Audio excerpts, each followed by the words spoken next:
നമസ്കാരം. ഗുഡ് ഹെൽത്തിൻ്റെ ഒരു പുതിയ എപ്പിസോഡിലേക്ക് എല്ലാ പ്രിയപ്പെട്ട പ്രേക്ഷകർക്കും സ്വാഗതം. നമ്മുടെ ഇന്നത്തെ വിഷയം കരൾ രോഗമാണ്.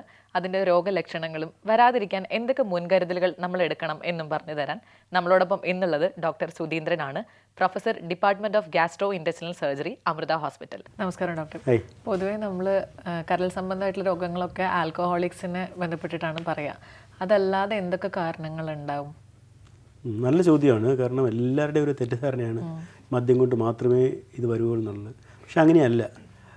ആക്ച്വലി ഇപ്പോൾ നമ്മുടെ തന്നെ ഈ ട്രാൻസ്പ്ലാന്റേഷൻ്റെ കാര്യം നോക്കുകയാണെന്നുണ്ടെങ്കിൽ ഇപ്പോൾ 100 പേരെ നമുക്ക് ലിവർ ട്രാൻസ്പ്ലാന്റ് ചെയ്യേണ്ടി വരുന്നുണ്ടെങ്കിൽ അതിൻ്റെ അതൊരു 30 പേര് മാത്രമേ ഉള്ളൂ ഈ മദ്യം കൊണ്ടുള്ളത്.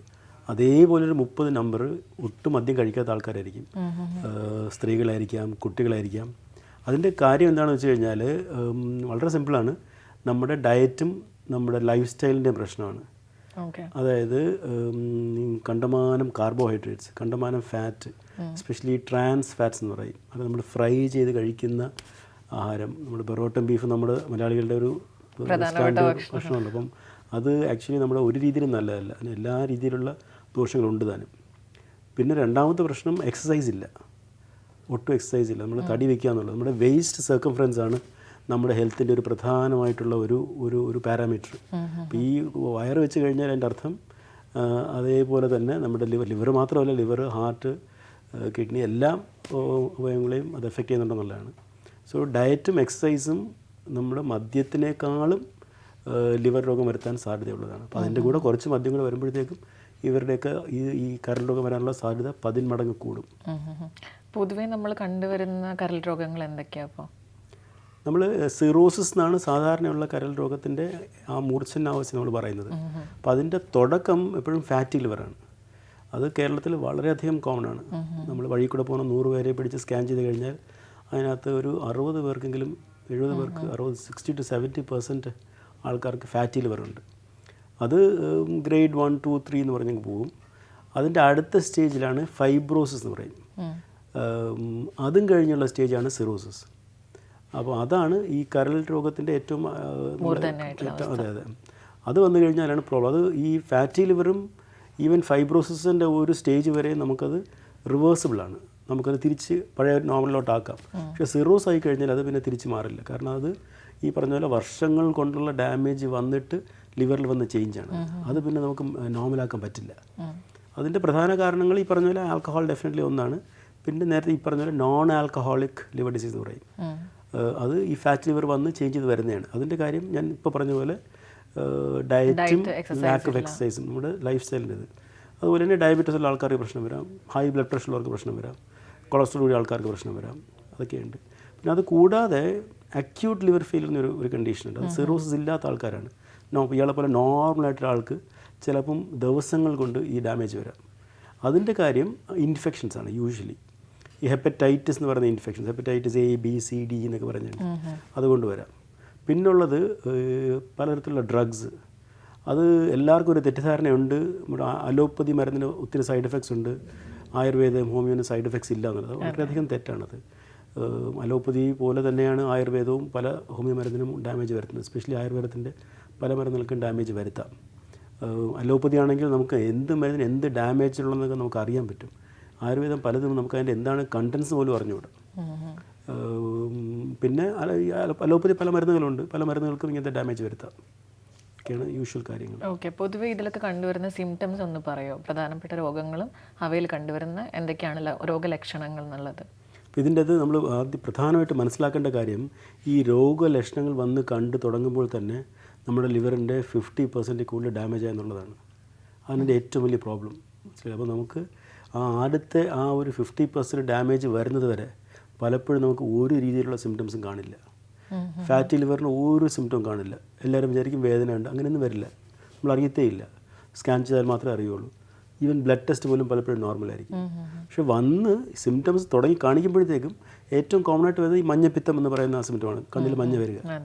പിന്നെ അത് കൂടാതെ നമുക്ക് ക്ഷീണം, ഫെറ്റീഗ്, നല്ല ടയർഡ്നെസ് ആവും. പിന്നെ വെയിറ്റ് ലോസ് വരും, നന്നായിട്ട് മസിൽ ലോസ് അങ്ങ് വരും. കാരണം ഈ പ്രോട്ടീൻസൊക്കെ ഉണ്ടാക്കുന്നത് നമ്മുടെ ലിവറാണ്. അപ്പോൾ ആ ലിവറിന് ആ പ്രോട്ടീൻസ് ഉണ്ടാക്കാനുള്ള കഴിവ് നഷ്ടപ്പെട്ട് കഴിഞ്ഞാൽ മസിൽ ലോസ് നന്നായിട്ട് വരും. പിന്നെ കാലിൽ നീര് വരിക, വയറിൽ വീർപ്പ് വരിക.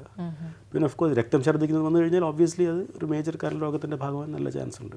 ഓക്കെ, നമുക്കപ്പോൾ എന്തൊക്കെ ടെസ്റ്റുകൾ പ്രാഥമികമായിട്ട് ചെയ്യാൻ പറ്റും? അതായത് ഈ 50% ഡാമേജ് വരുന്നതിൻ്റെ മുന്നേ നമുക്ക് റൊട്ടീനായിട്ട് ചെക്കപ്സ് വേണ്ടി വരുമല്ലോ, അപ്പോൾ നമ്മൾ എന്ത് ടെസ്റ്റുകളൊക്കെയാണ് ചെയ്യേണ്ടത്? ടെസ്റ്റ് ഇത് സെയിം ടെസ്റ്റ് തന്നെയാണ്. അത് നമ്മുടെ ലിവർ ഫംഗ്ഷൻ ടെസ്റ്റ് എന്നുള്ള ഒരു കുറേ ഗ്രൂപ്പ് ഓഫ് ടെസ്റ്റുകളുണ്ട്. അതാണ് നമ്മൾ ചെയ്യുന്നത്. പക്ഷേ എഗെയിൻ മനസ്സിലാക്കേണ്ട കാര്യം എന്ന് വെച്ച് കഴിഞ്ഞാൽ ആ ടെസ്റ്റ് നോർമൽ ആണെന്ന് വിചാരിച്ചിട്ട് നമ്മുടെ ലിവർ നോർമൽ ആണെന്ന് അനുമാനിക്കരുത്. അത് 50% ഇല്ല, ചിലപ്പോൾ 45% ഡാമേജ് കഴിഞ്ഞാലും ആ ടെസ്റ്റ് നോർമലായിരിക്കും. ആ ടെസ്റ്റിനകത്ത് അബ്നോർമാലിറ്റി വന്നു കഴിഞ്ഞാൽ നമുക്ക് മനസ്സിലാക്കണം നല്ല ഡാമേജ് ഉണ്ടെന്നുള്ള കാര്യം. പിന്നെ ഞാൻ നേരത്തെ പറഞ്ഞ അക്യൂട്ട് ഹെപ്പറ്റൈറ്റിസ് എന്നുള്ള ഇതിൻ്റെ അകത്ത് പലപ്പോഴും നമുക്ക് ടെസ്റ്റ് അബ്നോർമലായിട്ട് വരാം. നമുക്ക് നാട്ടിലുള്ള എല്ലാവർക്കും അറിയാവുന്ന ടെസ്റ്റാണ് SGOT SGPT എന്ന് പറയും. അപ്പം അവർ നോക്കിയിട്ട് ഡോക്ടറിൻ്റെ SGOT SGPT നോർമലാണ്, അപ്പോൾ കുഴപ്പമൊന്നുമില്ലല്ലോ, ഞാൻ പോയി മദ്യപിക്കാമല്ലോ. അതാണ് ഏറ്റവും വലിയ തെറ്റിദ്ധാരണ. SGOT SGPT കൂടിക്കഴിഞ്ഞാൽ ദാറ്റ് മീൻസ് ലിവറിൻ്റെ നല്ലൊരു ഭാഗം ഡാമേജ് ആയി തുടങ്ങി എന്നുള്ളതാണ്. മനസ്സിലല്ലേ? പലപ്പോഴും ഈ സിറോസിസ്, അതായത് കരൾ രോഗം ബാധിച്ച ആൾക്കാർക്ക് SGOT SGPT ഒരു ചേഞ്ചും വരില്ല. SGOT SGPT ചേഞ്ച് മീൻസ് ലിവറിൻ്റെ അകത്ത് ഇൻഫ്ലമേഷൻ വരുമ്പോഴുള്ള ചേഞ്ചസ് ആണത്. അത് ഹെപ്പറ്റൈറ്റിസ് വന്നു കഴിഞ്ഞാൽ ഇൻഫെക്ഷൻ അല്ലെങ്കിൽ ഡ്രഗ്സ്, ചില ടൈപ്പുള്ള ഫാറ്റ് ലിവർ വന്നിട്ട് ഇൻഫെക്ഷൻ വന്ന് ഇൻഫ്ലമേഷൻ വന്നു കഴിഞ്ഞാൽ അതിങ്ങനെ കൂടാം. പക്ഷേ ഇതെല്ലാം നോർമലാണെങ്കിൽ പോലും നമുക്ക് നോർമലാണെന്ന് നമുക്ക് തെറ്റിദ്ധരിക്കാൻ പറ്റില്ല. അപ്പോൾ സ്കാനിങ് ആണോ നമ്മൾ ചെയ്യേണ്ടത്? സ്കാനിങ്, അൾട്രാസൗണ്ട് സ്കാൻ ചെയ്താൽ ഫാറ്റ് ലിവർ നമുക്ക് അറിയാൻ പറ്റും. പക്ഷേ ചിലപ്പോൾ സിറോസിസ് അറിയണമെന്നില്ല. 90% നമുക്ക് അറിയാൻ പറ്റും. പക്ഷേ അഗെയിൻ അത് നല്ല എക്സ്പേർട്ട് ചെയ്യാതെ അത് നോക്കി കഴിഞ്ഞാൽ നമ്മൾ അതിൻ്റെ എക്കോയുടെ പാറ്റേൺ വെച്ചിട്ടൊക്കെയാണ് പലപ്പോഴും നമ്മൾ അറിയുന്നത്. സോ ഈ പറഞ്ഞ പോലെ സിറോസിസ് ബാധിച്ചു കഴിഞ്ഞാൽ അതിന് 3 സ്റ്റേജ് ഉണ്ട്, ABC എന്ന് പറയും. ആ സ്റ്റേജിൽ പലപ്പോഴും ഈവൻ അൾട്രാസൗണ്ട് സ്കാൻ പോലും നോർമലായിരിക്കാം, ഈവൻ CT സ്കാൻ പോലും വളരെ ഇതായിട്ട് ചിലപ്പോൾ നോർമലായിരിക്കാം, നമുക്ക് പറയാൻ പറ്റില്ല. മനസ്സിലായില്ലേ? സോ ഈ ടെസ്റ്റിനകത്ത് എല്ലാത്തിനകത്തുള്ള പ്രോബ്ലം അതാണ്. അത് നോർമലായി കഴിഞ്ഞാലും ഇത് ലിവർ നോർമലാണെന്നുള്ള കാര്യം നമുക്ക് പറയാൻ പറ്റില്ല. എന്നാലും ഈ ഒരു 90% ഈ ബ്ലഡ് ടെസ്റ്റും അൾട്രാസൗണ്ടും CT സ്കാനും നമുക്ക് ഒരുമാതിരി അറിയാൻ പറ്റും. ഓക്കെ, നമ്മൾ ചില പ്രായങ്ങളിൽ കരൾ രോഗം കോമൺ ആണ്, അങ്ങനെ എന്തെങ്കിലും ഉണ്ട്? ഇപ്പോൾ ചില അസുഖങ്ങൾ ഓബിയസ്ലി നമ്മൾ പ്രായം കൂടുന്തോറുമാണ് ഇത് കോമൺ ആയിട്ട് വരുന്നത്, സംശയമില്ല. കുട്ടികളിൽ കണ്ടുവരുന്നുണ്ട്? കുട്ടികളിലും ഉണ്ട്. കുട്ടികളിലും ഉണ്ട്. ഓക്കെ, നമ്മളിപ്പോൾ ഈ ഒരു അസുഖം വന്നു കഴിഞ്ഞാൽ ട്രാൻസ്പ്ലാന്റിലേക്ക് മൂവ് ചെയ്യുന്നത് എങ്ങനെയാണ് നമ്മൾ ഡിസൈഡ് ചെയ്യുക? സോ യൂഷ്വലി 2 രീതിയിലുള്ള ലിവർ അസുഖത്തിനാണ് നമ്മൾ ട്രാൻസ്പ്ലാന്റ് വേണ്ടി വരുന്നത്. 75-80% നേരത്തെ പറഞ്ഞ പോലെ സിറോസിസ്, അതായത് ക്രോണിക് ലിവർ ഡിസീസ് എന്ന് വെച്ച് കഴിഞ്ഞാൽ ലിവറിന് വർഷങ്ങൾ കൊണ്ടുവരുന്ന ഡാമേജാണ്. അത് സാധാരണഗതിയിൽ ഒരു 8 മുതൽ 10 വർഷം വരെ കണ്ടിന്യൂസ് ആയിട്ടുള്ള ഡാമേജ് കൊണ്ട് വരുന്നതാണ്. അത് മദ്യമായിരിക്കാം, ചിലപ്പോൾ ഈ പറഞ്ഞ പോലെ ഡയറ്റിൻ്റെ ആയിരിക്കാം, ഫാറ്റ് ലിവർ മാറി വരുന്നതായിരിക്കാം.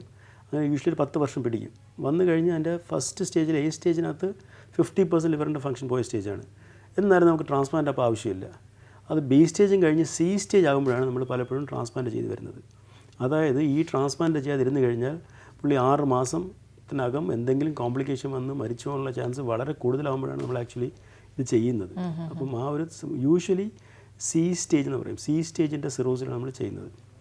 ഈ അക്യൂട്ട് ലിവർ ഫെയിലിയർ ഞാൻ നേരത്തെ പറഞ്ഞായിരുന്നല്ലോ, അതായത് ഇപ്പോൾ ചില ഹെപ്പറ്റൈറ്റിസ് A ഇപ്പം കേരളത്തിൽ ആക്ച്വലി വളരെ കോമൺ ആണ്. നമ്മുടെ എനിക്ക് ഈ വെള്ളത്തിൻ്റെയൊക്കെ കിണറ്റിലെ വെള്ളം അവിടെ നിന്നൊക്കെ വരുന്ന പ്രോബ്ലമാണത്. ഹെപ്പറ്റൈറ്റിസ് Eയും ഇവിടെ കേരളത്തിൽ കുറവാണ്, എന്നാലും അതും വരാം. അപ്പോൾ അങ്ങനെ വരുന്ന ചില ആൾക്കാർക്ക് വളരെ പെട്ടെന്ന് തന്നെ ഡാമേജ് വരാം. അത് 80-85% ആൾക്കാർക്കും യൂഷ്വലി ലിവർ തന്നെ റീജനറേറ്റ് ചെയ്ത് വന്നോളും ഡാമേജ് വന്നാൽ.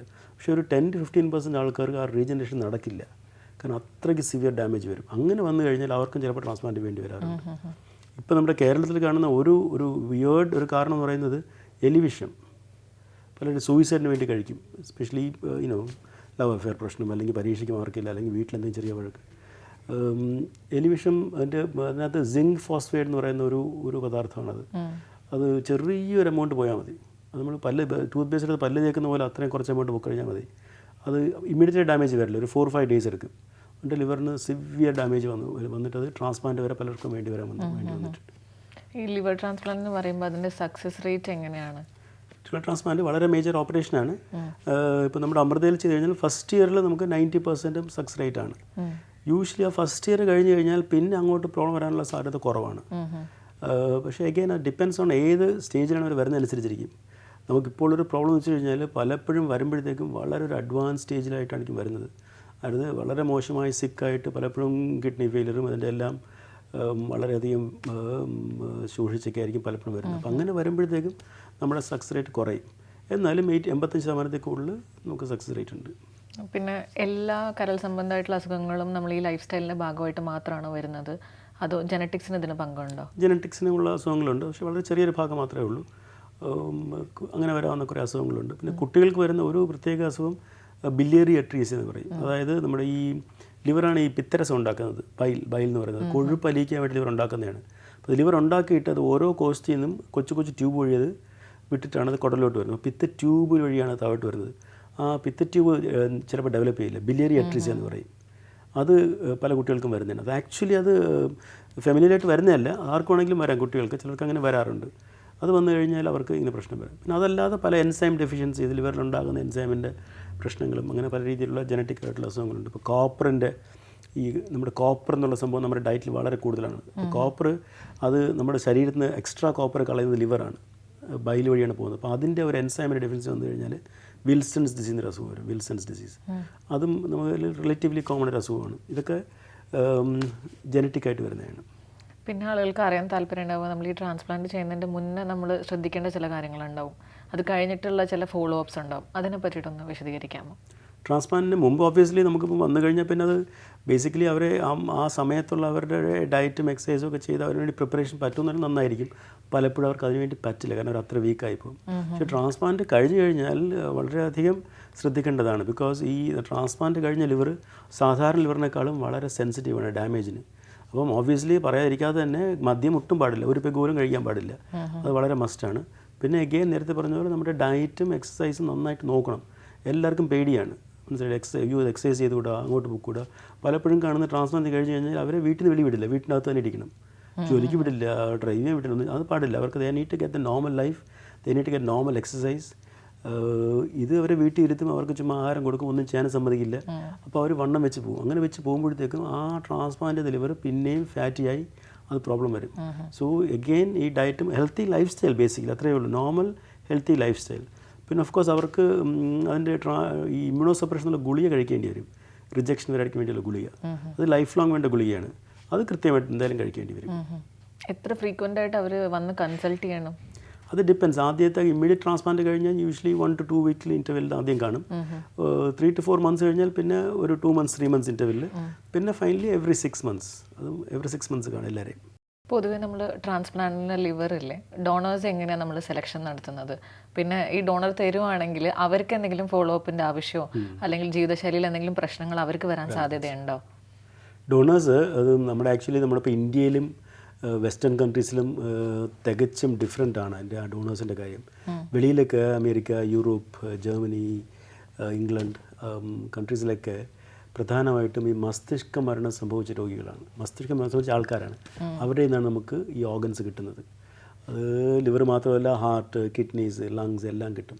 അതായത് ഈ ബ്രെയിൻ ഡെത്ത്, നമ്മൾ സാധാരണ നമ്മളൊരാൾ മരിക്കുക എന്ന് പറഞ്ഞു കഴിഞ്ഞാൽ അവരുടെ ഹൃദയം നിൽക്കുമ്പോഴാണ് അവർ മരിച്ചെന്ന് പറയുന്നത്. പക്ഷെ അതല്ലാത്ത ഒരു ഡെത്തും കൂടെ ഉണ്ട്, ബ്രെയിൻ ഡെത്ത് എന്ന് പറയും. കാരണം നമ്മുടെ ബ്രെയിൻ മരിച്ചു കഴിഞ്ഞാൽ നമ്മൾ ആക്ച്വലി മരിച്ച പോലെ തന്നെയാണ്. പക്ഷേ ഈ ബ്രെയിനിൻ്റെ ഒരു പ്രധാന സംഭവം എന്ന് വെച്ച് കഴിഞ്ഞാൽ അതാണ് നമ്മുടെ ഈ ബ്രീത്തിങ് കൺട്രോൾ ചെയ്യുന്നത്. നമ്മൾ ശ്വാസോച്ഛ്വാസം വേണമെന്നുണ്ടെങ്കിൽ നോർമൽ ബ്രെയിൻ വേണം. ആ ബ്രെയിൻ ഡാമേജ് വരുമ്പോഴത്തേക്കും ഇമ്മീഡിയറ്റ് ആയിട്ട് നമ്മുടെ ശ്വാസം അങ്ങ് നിൽക്കും. ശ്വാസം ഒരു 15 മിനിറ്റ് നിന്ന് കഴിഞ്ഞാൽ ഓബ്വിയസ്ലി നമുക്ക് ഓക്സിജൻ കിട്ടാതെ എല്ലാ ഓർഗനും മരിക്കും. പക്ഷേ ആ ഒരു സമയത്ത്, അതായത് ബ്രെയിനിൻ്റെ താകുന്ന സമയത്ത് ഈ മൊത്തം ഓർഗൻസ് മരിക്കുന്നതിന് മുമ്പ് അവരെ വെൻറ്റിലേറ്ററിലാക്കി നമ്മൾ ഓക്സിജൻ കൊടുക്കുകയാണെന്നുണ്ടെങ്കിൽ ഈ ബാക്കിയുള്ള ഓർഗൻസ് കുറച്ച് നേരം കൂടെ നിൽക്കും. ചിലപ്പോൾ ഒരാഴ്ച, ചിലപ്പോൾ 2 ആഴ്ച വരെ ചിലപ്പോൾ നമുക്ക് ആ വെൻറ്റിലേറ്ററിൽ കൊണ്ടുപോകാൻ പറ്റും. വെൻറ്റിലേറ്റർ നിർത്തി കഴിഞ്ഞാൽ ഓഫീസിൽ അപ്പം തന്നെ തീരും. സോ ദേ ആർ ഡെഡ്, മനസ്സിലായി. പക്ഷേ അവരുടെ നമ്മൾ ഈ ആർട്ടിഫിഷ്യലായിട്ട് ഈ ഓക്സിജനും കൊടുക്കുന്നതുകൊണ്ട് അവരുടെ ഹാർട്ട് കുറച്ച് നേരം കൂടെ ബീറ്റ് ചെയ്യും. അതാണ് ഈ ബ്രെയിൻ എന്ന് പറയുന്നത്. അപ്പോൾ അങ്ങനെയുള്ള ആൾക്കാരിൽ നിന്നാണ് വെളിയിലുള്ള 95% ഓർഗൻസും എടുക്കുന്നത്. നമ്മളെന്ത് ചെയ്യും, അങ്ങനെയുള്ള ആൾക്കാരെ നമ്മളെന്ത് ചെയ്യും, നമ്മളവരെ കുഴിച്ചിടും അല്ലെങ്കിൽ കത്തിച്ച് കളയും. അവരുടെ ഓർഗൻസ് നമ്മൾ കഷ്ടകാലത്ത് നമ്മുടെ കേരളത്തിൽ അങ്ങോട്ട് നടക്കുന്നില്ല. അപ്പോൾ അതുകൊണ്ട് അൺഫോർച്ചുനേറ്റ്ലി നമ്മുടെ കേരളത്തിൽ ഇപ്പം നമ്മുടെ ജീവനുള്ള ആൾക്കാരിൽ നിന്ന് നമ്മൾ എടുക്കുന്നത് 2 കിഡ്നികളുണ്ട്, 1 കിഡ്നി അവരിൽ നിന്ന് എടുക്കാം. ലിവറിൻ്റെ കേസിൽ ലിവർ ഒന്നേ ഉള്ളൂ, പക്ഷേ അതിന് 2-3 ഭാഗങ്ങളുണ്ട്. അപ്പോൾ അതിൻ്റെ മുറിച്ച് നമ്മളൊരു ഭാഗമായിട്ട് എടുക്കണം. അപ്പോൾ അതാണ് ലിവിങ് ഡോണർ എന്ന് പറയുന്നത്. അത് ആക്ച്വലി അവർക്ക് ഈ ചോദിച്ച പോലെ അവർക്കൊരു മേജർ ഓപ്പറേഷൻ തന്നെയാണ്. അപ്പോൾ അവർ നമ്മൾ സാധാരണ ഒരു മേജർ ഓപ്പറേഷൻ ചെയ്യുന്ന പോലെ അവരുടെ എല്ലാം ടെസ്റ്റ് ചെയ്ത് എല്ലാ അവയവങ്ങളും 100% നോർമലാണെങ്കിൽ മാത്രമേ എടുക്കുകയുള്ളൂ. അവർ ഓപ്പറേഷൻ കഴിഞ്ഞാൽ അവർ 2 ആഴ്ചയോളം കിടക്കേണ്ടി വരും, 2 months റെസ്റ്റ് വേണ്ടി വരും. പക്ഷേ ഒബ്വിയസ്ലി ആ എടുക്കുന്ന ലിവർ നമുക്ക് 60% കൂടുതൽ നമ്മൾ എടുക്കും പലപ്പോഴും. അത് 3 months കൊണ്ട് മുഴുവനായിട്ട് വന്നോളും. വന്നിട്ട് അവർക്ക് നോർമൽ ലൈഫ് തന്നെയാണ്, അതിലൊന്നും യാതൊരു വ്യത്യാസമില്ല. ഇപ്പം ഈവൻ ഫോർ എക്സാമ്പിൾ പല പെൺകുട്ടികൾ അവരുടെ അച്ഛന്മാർക്ക് വേണ്ടി ഒത്തിരി പേര് കൊടുക്കുന്നുണ്ട്. അവർക്ക് പിന്നെ മാരേജിനോ കുട്ടികളുണ്ടാകാനോ ഒന്നും അങ്ങനെ പ്രോബ്ലംസ് ഒന്നും ഇല്ല. മാത്രമല്ല ഇപ്പം നമ്മൾ ഡോണേഴ്സിൻ്റെ ഓപ്പറേഷൻ കൂടുതലും ചെയ്യുന്നത് കീ ഹോൾ വഴിയാണ്, റോബോട്ടിക്കായിട്ട് ചെയ്യുന്നതുകൊണ്ട് വലിയ മുറിവും വരുന്നില്ല. അത് കോസ്മെറ്റിക് ആയിട്ടുള്ള മുറിവൊക്കെയാണ്, അത് മുറിവും കാണുന്നില്ല. പക്ഷേ it is A major operation, അതൊരു സിമ്പിൾ ഓപ്പറേഷൻ അല്ല. ഡെഫിനറ്റ്ലി അതിൻ്റേതായ നമ്മൾ രോഗിക്ക് കൊടുക്കുന്ന അതേ റെസ്റ്റ് ഏകദേശം ഇവർക്കും വേണ്ടി വരും. 2 months മിനിമം വേണ്ടി വരും. അവർക്കും ചിലപ്പോൾ കുറച്ച് കോംപ്ലിക്കേഷൻസ് ഒക്കെ വരാം, അതൊക്കെ ഇഷ്യൂസ് ഒക്കെ ഉണ്ട്. പിന്നെ പൊതുവേ നമ്മൾ പറഞ്ഞു കേട്ടിട്ടുണ്ട് ഈ ഡെയിലി ടാബ്ലറ്റ്സ് കഴിക്കേണ്ടി വരുമല്ലോ. അപ്പോൾ വേറെ എന്തെങ്കിലും അസുഖം ഉള്ളപ്പോൾ, അല്ലെങ്കിൽ നമ്മളിപ്പോൾ ഗ്യാസിനൊക്കെ മെയിൻലി ഡെയിലി കഴിക്കുന്ന ആളുകളുണ്ട്. അപ്പോൾ അവർക്ക് അത് കരളിനെ ബാധിക്കും എന്നുള്ളൊരു കാര്യം കേട്ടിട്ടുണ്ട്. അത് എത്രത്തോളം ശരിയാണ്? അത് 100% ശരിയാണത്. നമ്മൾ ആഹാരം കഴിച്ചു കഴിഞ്ഞാലും അത് ആദ്യം പോകുന്നത് കരളിലോട്ടാണ്. നമ്മുടെ കൊറടിയിൽ നിന്ന് അബ്സോർബ് ചെയ്ത് ഈ ആ രക്തക്കുഴൽ വഴി നേരെ കരളിലോട്ടാണ് പോകുന്നത്. അപ്പോൾ കരളാണ് നമ്മൾ കഴിക്കുന്ന എല്ലാ സാധനത്തിൻ്റെയും മാക്സിമം ബ്രണ്ട് വരുന്നത്. ഈ ഗ്യാസിൻ്റെ മരുന്നുള്ള സംഭവം നമ്മുടെ ലോകത്തിലെ എല്ലാവർക്കും ഗ്യാസിൻ്റെ പ്രശ്നമാണ്. എല്ലാവരും ഇത് വാങ്ങിച്ച് കഴിക്കും. അത് ആക്ച്വലി നല്ലതല്ല. ഇപ്പോൾ തന്നെ നമ്മുടെ ഇന്ത്യൻ ഗവൺമെൻറ് തന്നെ അവർ ഡ്രഗ് കൺട്രോൾ അതിനെക്കുറിച്ച് കിഡ്നി ഡാമേജ് വരും എന്നുള്ള ഇപ്പോൾ തന്നെ അവർ ഇറക്കിയിട്ടുണ്ട്. കഴിഞ്ഞ ആഴ്ച തന്നെ അവർ അതിൻ്റെ വാർണിംഗ് ഇറക്കിയിട്ടുണ്ട്. അപ്പോൾ അതങ്ങനെ എപ്പോഴും കഴിച്ചുകൊണ്ടിരിക്കുന്ന ഒരു സാധനമേ അല്ല. നമ്മുടെ ഇന്ത്യയിലുള്ള ഒരു കുഴപ്പമെന്ന് വെച്ച് കഴിഞ്ഞാൽ ആർക്ക് വേണമെങ്കിലും മെഡിക്കൽ സ്റ്റോറിൽ പോയിട്ട് ഇഷ്ടമുള്ള മരുന്ന് വാങ്ങിക്കാം. ഇതിലൊന്നും അങ്ങനെ പറ്റില്ല. ഡോക്ടറിൻ്റെ പ്രിസ്ക്രിപ്ഷൻ ഉണ്ടെങ്കിൽ മാത്രമേ പറ്റുള്ളൂ. അങ്ങനെ കഴിക്കുന്നത് ഒട്ടും നല്ലതല്ല. പല രീതിയിലുള്ള മരുന്നുകൾക്കും ഒത്തിരി ഡാമേജ് ഉണ്ടാക്കാം. അതുകൊണ്ട് വളരെ വളരെ കെയർഫുൾ ആയിരിക്കണം. പിന്നെ പൊതുവേ നമ്മൾ ഈ ആയുർവേദം അല്ലെങ്കിൽ ഹോമിയോപ്പതി മെഡിസിൻസ് എടുക്കുന്നവരുണ്ടല്ലോ, അത് ചിലപ്പോൾ ഈ ലേഹ്യം പോലെ എന്തെങ്കിലും ആവാം. അപ്പോൾ അതൊക്കെ ബാധിക്കില്ല എന്നുള്ള രീതിയിലാണ് നമ്മൾ എടുക്കുന്നത്. അപ്പോൾ അതിനെപ്പറ്റി കുറച്ചും കൂടി ഒന്ന് ഡീറ്റെയിൽഡ് ആയിട്ട് പറയാമോ? അലോപ്പതിയുടെ ഒരു ഗുണം എന്താണെന്ന് വെച്ച് കഴിഞ്ഞാൽ അതിൻ്റെ ഒരു മരുന്ന് ഫൈനലി വന്ന് നമ്മുടെ കൺസ്യൂമറായിട്ട് വിൽക്കാനാകുന്നവരെ 20 yearsോളം ഉണ്ട് അതിൻ്റെ ആ ഒരു പ്രോസസ്സ്. അത് ആദ്യം ആനിമൽസിൽ സ്റ്റഡി നടത്തും, പിന്നെ ഹ്യൂമൻസിൽ 3 സ്റ്റേജിൽ 3 ഫേസിൽ സ്റ്റഡി നടത്തും. അതിൻ്റെ ഇടയ്ക്കൊക്കെ എന്തെങ്കിലും ചെറിയ പ്രശ്നം വന്നാൽ അപ്പോൾ തന്നെ ആ മരുന്ന് ബാൻഡാണ്, വെളിയിലോട്ട് വരില്ല. സോ ബൈ ദി ടൈം ആ മരുന്ന് വിൽപ്പനയ്ക്ക് വരുമ്പോഴത്തേക്കും അതിൻ്റെ മെജോറിറ്റി സേഫ്റ്റി കാര്യങ്ങളൊക്കെ എസ്റ്റാബ്ലിഷ്ഡ് ആണ്. എന്തൊക്കെയാണ് അതിൻ്റെ സൈഡ് എഫക്ട്സ് ഉള്ള കാര്യം നന്നായിട്ട് അറിയാം. ഓഫ് കോഴ്സ് സൈഡ് എഫക്ട്സ് ഉണ്ട്, എല്ലാത്തിനും ഉണ്ട്. അപ്പോൾ ആ സൈഡ് എഫക്ട്സ് നമുക്ക് എന്താണെന്ന് അറിയാം. അപ്പോൾ അത് നമുക്ക് വാച്ച് ചെയ്ത് പോകാം. അൺഫോർച്ചുനേറ്റ്ലി ആയുർവേദത്തിനും ഹോമിയോയ്ക്കും രണ്ടിനും ആ ഒരു പ്രോസസ്സ് ഇല്ല. ആർക്ക് വേണം എപ്പോൾ വേണമെങ്കിലും മരുന്നിറക്കാം. അതിനകത്ത് എന്താണെന്ന് പോലും ആർക്കും അറിഞ്ഞൂടാ. അതിനകത്ത് അവർക്ക് ഒരു സ്ട്രിക്റ്റായിട്ടൊരു കൺട്രോൾ ഇല്ല. അതുകൊണ്ട് പ്രോബ്ലം തന്നെയാണ്. ഇപ്പം ഏത് മരുന്നാന്ന് ചോദിച്ചാൽ എനിക്കറിയില്ല. പക്ഷേ ധാരാളം ആയുർവേദം കഴിക്കുന്ന മരുന്നുകൾക്ക് ഈ രീതിയിലുള്ള ഡാമേജ് വരാം. കാരണം പലപ്പോഴും അതിനകത്ത് ഒത്തിരി ഫാറ്റ് ഉണ്ട്. അപ്പോൾ ആ ഫാറ്റ് വന്നു കഴിഞ്ഞാൽ അത് നല്ലതല്ല. സോ സിമ്പിളി പ്രസവ ശുശ്രൂഷ എന്ന് പറഞ്ഞു കഴിഞ്ഞാൽ ഇത് തന്നെ പലപ്പോഴും അത് കഴിച്ച് വരുന്ന ഈ കുട്ടികൾക്കൊക്കെ അവരുടെയൊക്കെ ലിവർ നല്ല ഫാറ്റി ആയിട്ട് വരും. അത് കാരണം ഒബ്വിയസ്ലി അത് ഒത്തിരി എണ്ണ ഉള്ള നെയ്യാണല്ലോ, അതിൻ്റെയൊക്കെ ഡാമേജ് വരാൻ നല്ല സാധ്യതയുണ്ട്. പിന്നെ പൊതുവെ ഇപ്പോൾ സാർ പറഞ്ഞതനുസരിച്ച് നമുക്ക് ലിവർ ഡാമേജ് കണ്ടുപിടിക്കാൻ ഭയങ്കര ബുദ്ധിമുട്ടല്ലേ. അപ്പോൾ നമുക്കൊരു ഹെൽത്തി ലിവർ എങ്ങനെ നമുക്ക് കാത്തു സൂക്ഷിക്കാം? അതിൽ നമ്മൾ ഡയറ്റിൽ എന്തൊക്കെ വേണ്ടാന്ന് വെക്കണം, എന്തൊക്കെ ഉൾപ്പെടുത്തണം എന്നൊന്ന് പറഞ്ഞുതരും. അതും അതിനെക്കുറിച്ച് ഒത്തിരി തെറ്റിദ്ധാരണകളുണ്ട്. എല്ലാവരും ഒരു ഫീലിംഗ് എന്ന് വെച്ച് കഴിഞ്ഞാൽ നോൺ വെജിറ്റേറിയൻ ഒട്ടും നല്ലതല്ല, വെജിറ്റേറിയൻ ഫുഡ് ആണെങ്കിൽ വളരെ ഹെൽത്തിയാണ്. ഇൻ എ വേ, ഒരു ബ്രോഡ് സെൻസിന് അത് കറക്റ്റ് തന്നെയാണ്. Vegetarian food is definitely good. പക്ഷേ കാർബോഹൈഡ്രേറ്റ് എന്ന് പറയുന്ന ഒരു സാധനം നമ്മുടെ ലിവറിന് അത്ര നല്ലതല്ല. അതും നമ്മുടെ മലയാളികളുടെ ഡയറ്റിന് ഒരു പ്രോബ്ലമാണ്. എവറി ഡേ ചോറെന്ന് പറയുന്ന സാധനം അത് കണ്ടമാനം കഴിക്കും. അത് ഒരു ലെവൽ വിട്ട് കഴിക്കുന്ന ഒട്ടും നല്ലതല്ല. സോ എല്ലാത്തിനകത്തുള്ള സംഭവം വെച്ച് കഴിഞ്ഞാൽ പ്രത്യേകമായിട്ട് ഒരു സാധനം കഴിച്ചുകൂടാന്ന് അങ്ങനെ ഒരിക്കലും പറയില്ല. കാരണം അത് പറഞ്ഞു കഴിഞ്ഞാൽ പിന്നെ അതിനൊരു ആർത്തി വരും. എല്ലാം മിതമായിട്ട് കഴിക്കണം. Should be. സോ പ്രോട്ടീൻസ് ആണ് ലിവറിന് ആക്ച്വലി ഏറ്റവും ബെസ്റ്റ് പ്രോട്ടീൻസ്. അപ്പം കാർബോഹൈഡ്രേറ്റ് കുറച്ച്, ഫാറ്റ് കുറച്ച്, പ്രോട്ടീൻസ് വെച്ച് കഴിഞ്ഞാൽ എപ്പോഴും നല്ലത്. പ്രോട്ടീൻസ് പറഞ്ഞു കഴിഞ്ഞാൽ നമ്മുടെ സാധാരണയുള്ള കാര്യങ്ങൾ തന്നെ. ഫോർ എക്സാമ്പിൾ നമ്മുടെ പയർവർഗ്ഗങ്ങൾ, പനീർ, പിന്നെ ഓഫ് കോഴ്സ് ഫിഷ്, ഈവൻ മീറ്റും. അത് നമ്മൾ കുക്ക് ചെയ്യുന്ന രീതി അനുസരിച്ചിരിക്കും. മുട്ട, അതൊക്കെ എല്ലാവരും മുട്ട കഴിക്കില്ല, കൊളസ്ട്രോൾ കൂടുന്നുള്ളത്. ആക്ച്വലി അത് നമ്മൾ 1-2 മുട്ട കഴിച്ചെന്ന് പറഞ്ഞാൽ ഒരു കുഴപ്പമില്ല. ഇപ്പോൾ WHO തന്നെ റെക്കമെൻഡ് ചെയ്യുന്നതാണ് മുട്ട കഴിക്കാൻ വേണ്ടി. സോ അത് പക്ഷേ എങ്ങനെ കുക്ക് ചെയ്യുന്നതനുസരിച്ചിരിക്കും. നമ്മൾ ബോയിൽഡ് എഗ് ആയിട്ട് കഴിച്ചു കഴിഞ്ഞാൽ വളരെ ഹെൽത്തിയാണ്. അതേ മുട്ട എടുത്ത് നമ്മളൊരു ചീസ് ഓംലെറ്റ് ആയിട്ട് ഇതൊക്കെ ഇട്ട് കഴിഞ്ഞാൽ അതിൻ്റെ ഗുണം പോകുന്നത് മാത്രമല്ല അത് ഡാമേജിങ് ആകും. സോ നമ്മുടെ കുക്കിങ്ങിൻ്റെ രീതിയാണ് പ്രശ്നം. സിമ്പിളായിട്ട് പറഞ്ഞു കഴിഞ്ഞാൽ ഫുഡിന് ടേസ്റ്റ് കൂടുന്തോറും അത് അൺഹെൽത്തി ആകും. ബിക്കോസ് ഈ ഫാറ്റും ഷുഗറുമാണ് അതിനെ ടേസ്റ്റ് ഉണ്ടാക്കുന്നത്. അപ്പോൾ ഈ ബേക്കറി ഐറ്റംസ് നമ്മുടെ സാധാരണ ഉള്ള സംഭവമാണ്, അറിയാമല്ലോ, വട, സമോസ, പഫ്, ഈ സാധനങ്ങളൊക്കെ വളരെ അൺഹെൽത്തിയാണ്. അതിനകത്തെല്ലാം നേരത്തെ പറഞ്ഞാൽ ട്രാൻസ് ഫാറ്റി ആസിഡ് എന്ന് പറയും, അത് വളരെ അൺഹെൽത്തിയാണ്. ഫാറ്റ്സിനകത്ത് അൺസാച്ചുറേറ്റഡ് ഫാറ്റി ആസിഡ് എന്ന് പറയുന്നത് ഏറ്റവും ഹെൽത്തി. അത് നമ്മുടെ ഫിഷിനകത്തും ഒക്കെ ഉണ്ട്. ഈവൻ റെഡ് മീറ്റിനകത്ത് അത് കുറച്ച് ഈ അൺസാച്ചുറേറ്റഡ് ഫാറ്റി ആസിഡ് കുറവും മറ്റ് സാച്ചുറേറ്റഡ് ഫാറ്റി ആസിഡ് കൂടുതലുമാണ് റെഡ് മീറ്റിൻ്റെ കാര്യം പറയുന്നത്. അപ്പം സോ ബേസിക്കലി അതാണ് സംഭവം. കൂടുതലും പ്രോട്ടീൻ ഡയറ്റ് നല്ല ഹെൽത്തി ആയിട്ട് കുക്ക് ചെയ്യുക എന്നുള്ളതാണ്.